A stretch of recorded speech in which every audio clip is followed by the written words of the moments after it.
অখিল গগৈৰ এইবাৰ অৱস্থা বেয়া আছে 2026 ইলেকশ্যনত। সি গমেই পাইছে কেছটো, তাৰ নিজৰ সমষ্টিতে সি ভোট নাপায় অখিল গগৈ ডাঙৰীয়াই। তো এইবাৰ বিশেষ পদ্ধতি লৈছে, সংখ্যালঘুৰ ভোটটো লাগে। তাৰমানে যোৱা সেইদিনাখন যে বিলাচীপাৰাত উচ্ছেদখন হ'ল, উচ্ছেদখন হোৱাৰ পিছত দেখা পালোঁ আমাৰ অখিল গগৈ ডাঙৰীয়াই গৈছে, তাতে খবৰ লৈছে। ভাল কথা, আমি ভাল পাইছোঁ। খবৰখানি লৈছে, লৈ পেলাই আমাৰ মুখ্যমন্ত্ৰী ডক্টৰ হিমন্ত বিশ্ব শৰ্মা ডাঙৰীয়াৰ ওচৰত আহ্বান জনাইছে যে 500 বিঘামান মাটি দিবলৈ এই মানুহকেইটাত, যিমানখিনি আৰু ভগাই ল'ব আৰু চবে অলপ যিমানখিনিকে পায় আৰু 1 কথা 1.5 কথাকৈ।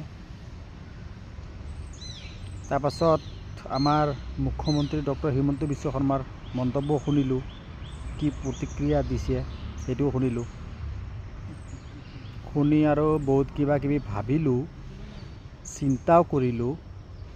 বিশেষ এটা গেমো হ'ব পাৰে এইটো 2026 ইলেকশ্যনত, যিমানলৈকে আৰু আমি চিন্তা ভাৱনা কৰিছোঁ। মই গেম এটা হ'ব পাৰে, এইটো ৰাইজে বিচাৰ কৰিব।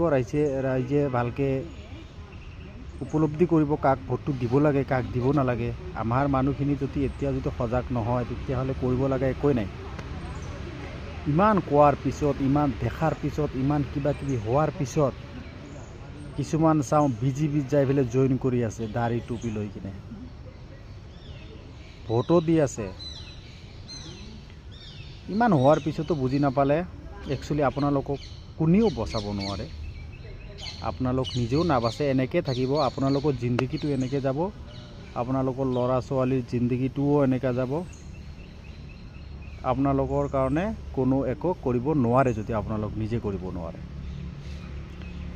বাগবৰৰ বিধায়ক শ্বেৰমান আলীয়ে কথা এটা কৈছিলে, যেতিয়া আমাৰ লোকসভা ইলেকশ্যন আছিলে, তেতিয়া কথা এটা কৈছিলে যে যদি ৰকিবুল হুছেইনে জিকে তেতিয়াহ'লে মুছলমান কান্দিব। সঁচাকৈ আজি কান্দি আছে না? তাৰ কথাকেইটা সঁচা হ'ল। সি জানে, সি গম পায়, ৰাজনীতিৰ মানুহ হয়, ৰকিবুলক সি ভালকৈ চিনি পায়, সেইকাৰণে কথাকেইটা কৈছিলে।